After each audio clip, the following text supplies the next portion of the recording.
Assalamualaikum warahmatullahi wabarakatuh. Halo, perkenalkan nama saya Raffiandini Putri dari kelas R2C dengan NPM 2021455002220. Jadi pada kesempatan kali ini saya akan menjelaskan struktur-struktur bangunan dari maket yang telah saya buat. Ini adalah maket yang saya buat. Bangunan ini adalah bangunan dengan tipe 45. Jadi langsung aja kita ke penjelasannya. Ini adalah maket struktur bangunan yang saya buat. Oke, langsung aja ke penjelasan tentang struktur bangunannya. Jadi ini adalah keterangan dari nama-nama struktur yang terdapat pada maket ini. Dimulai dari yang paling pertama, yaitu adalah bagian fondasi. Fondasi adalah bagian dari suatu sistem struktur bawah atau substruktur yang menahan berat sendirinya dan seluruh beban gaya dari struktur atas, kemudian meneruskannya ke lapisan tanah dan batuan yang terletak di bawahnya. Di pondasi ini terdapat pasir uruk di bagian dasarnya, lalu atasnya itu ada pasangan batu astamping, dan yang di atasnya lagi itu ada pasangan batu kali. Nah, untuk bagian teras, saya menggunakan pondasi rolak.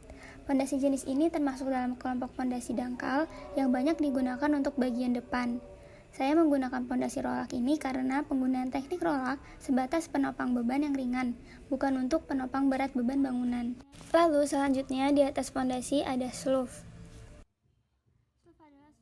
Slope adalah struktur dari bangunan yang terletak di atas pondasi dan memiliki fungsi untuk meratakan beban pondasi. Lalu yang vertikal ini adalah kolom. Kolom difungsikan sebagai rangka yang akan memastikan bangunan tetap berdiri kokoh. Lalu di sini terdapat lantai. Selanjutnya terdapat dinding dengan bahan batu bata, lalu di luarnya itu diberi plester. Selanjutnya adalah penjelasan tentang bagian struktur atap. Yang pertama adalah ring balok, yaitu struktur bangunan berbentuk balok yang terletak pada bangunan teratas dinding dan menjadi tumpuan atau dudukan dari rangka atap. Lalu selanjutnya terdapat kuda-kuda. Lalu ini adalah gording, yaitu balok kayu yang letaknya berada di atas kuda-kuda. Konstruksi bangunan ini berfungsi sebagai penyangga atau dudukan kasau, juga sebagai penghubung antara kuda-kuda. Nah, selanjutnya ini adalah bagian kasaunya, yaitu adalah bagian yang terletak melintang di bagian atas gording, memiliki fungsi sebagai dudukan untuk reng. Selanjutnya itu reng. Reng berfungsi untuk mengaitkan dan menahan penutup atap. Dengan adanya reng, genting dapat disusun lebih mudah, teratur, dan rapi. Reng juga berfungsi untuk mengatur jarak antar genting. Semakin besar genting yang digunakan, semakin sedikit pula reng yang dibutuhkan. Selanjutnya ini adalah bubungan atau nok, merupakan sisi atap yang teratas, selalu dalam keadaan datar. Selanjutnya ini adalah jurai luar. Ini juga jurai luar. Lalu di bawah jurai luar terdapat balok penahan yang berfungsi untuk menahan bagian atasnya, yaitu bagian jurai luar. Nah, ini adalah jurai dalam.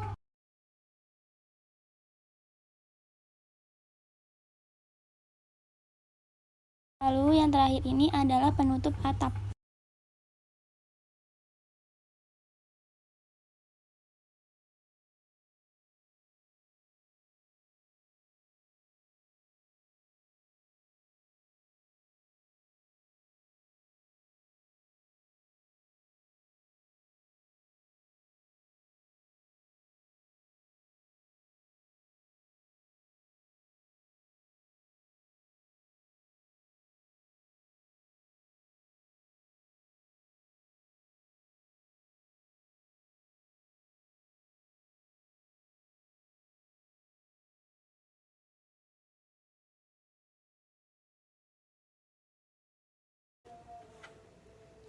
Nah, ini adalah maket yang telah saya buat.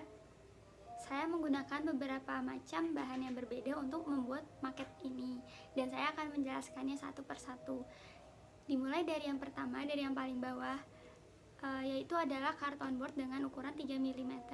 Saya menggunakan ini untuk alasnya sekaligus sebagai pasir uruk. Lalu di atasnya ini adalah polyfoam yang digunakan sebagai astamping. Lalu lanjut ke atasnya ini saya menggunakan karton duplex Lalu untuk roof, kolom, dan sebagian dari rangka atapnya saya menggunakan kayu balsa dengan ketebalan 3 mm. Dan untuk sisa rangka atapnya saya menggunakan tusuk sate. Oke, selanjutnya terdapat lantai, bata, dan plester. Bagian ini saya mengeprintnya lalu ditempelkan ke kertas duplex agar lebih kaku. Lalu selanjutnya itu ada atap. Di sini saya menggunakan miniatur atap.